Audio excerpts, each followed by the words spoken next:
Bonjour tout le monde et bienvenue dans cette vidéo. Aujourd'hui on continue la suite des vidéos sur les options de fusion dans Photoshop et nous allons nous intéresser aux effets d'incrustation, donc de couleurs, de dégradés et de motifs. Je vous laisse aller voir mes autres vidéos sur les options de fusion si vous ne les avez pas encore vues et c'est parti pour la suite de la vidéo.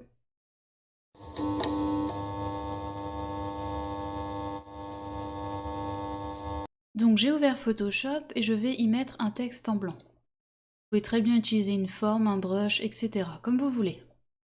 Et je me rends de suite dans les options de fusion, incrustation en couleur.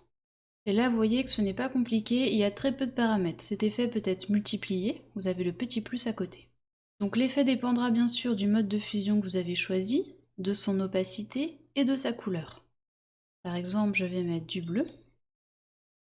Si je baisse son opacité, la couleur que j'ai choisi de mettre sur mon texte apparaîtra. En premier, comme toujours, nous avons le mode de fusion, donc là je suis sur normal. Donc voilà, il n'y a rien de bien compliqué pour l'effet incrustation couleur. Maintenant nous allons nous intéresser au mode incrustation de dégradé, donc je décoche, hop, incrustation de dégradé. On va retrouver le mode de fusion en premier, le tramage, donc je vous rappelle que c'est pour éviter d'avoir des effets de bande de couleur dans le dégradé. Ensuite l'opacité. Ici je peux choisir mon dégradé dans la liste. En appuyant sur la roue crantée, je peux en importer depuis mon ordinateur, en sauvegarder ou modifier l'affichage. Si vous cliquez sur le dégradé, vous allez pouvoir le modifier ou créer le vôtre depuis l'éditeur. Par exemple, je peux rajouter des points.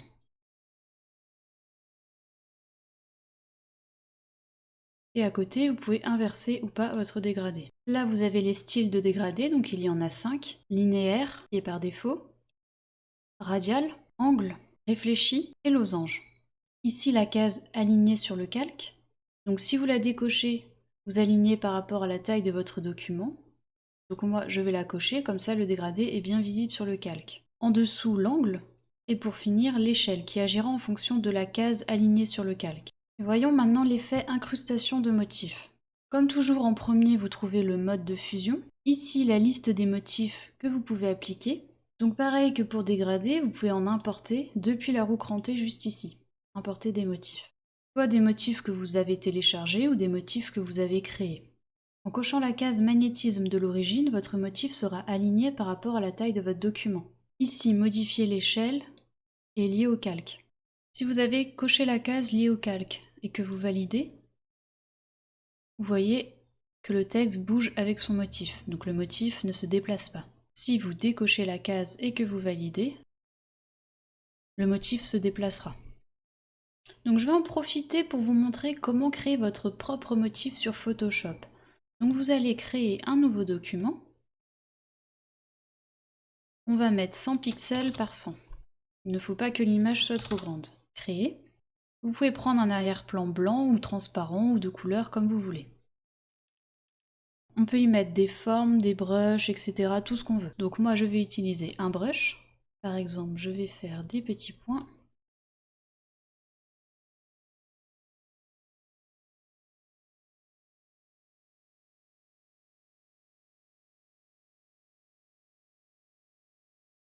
Une fois que votre motif vous convient, vous allez dans Édition, Utiliser comme motif. Là, vous lui donnez un nom.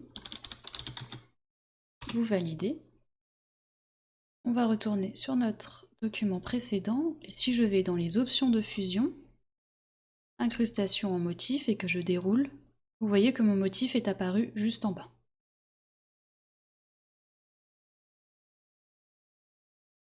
Donc voilà, c'est tout pour cette vidéo sur les effets d'incrustation. Je vais vous mettre en description des liens pour télécharger des dégradés et des motifs.